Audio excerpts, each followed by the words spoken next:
So why do we at Dragonfly Energy use lithium iron phosphate in our batteries? That is LFP, LiFePO4, lithium iron phosphate. That's the cathode.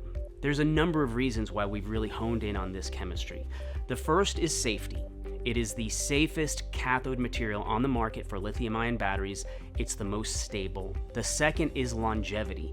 It's not quite as energy dense, so it's a heavier battery than what you might find in an electric vehicle, but because it's a little heavier, it also lasts a lot longer. We're talking 3,000 to 5,000 complete cycles before you see any significant degradation. Another reason we use it is the voltage. So we are often trying to replace your lead acid batteries for deep cycle applications with our lithium iron phosphate alternatives.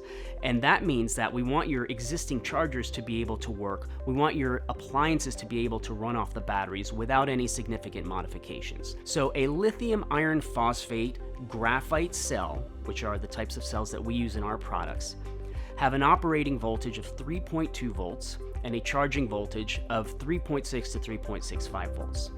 If you put 4 of these cells in series, now you end up with an operating voltage of 12.8 volts and a charging voltage of 14.4 to 14.6 volts. Perfect for our existing lead acid based systems.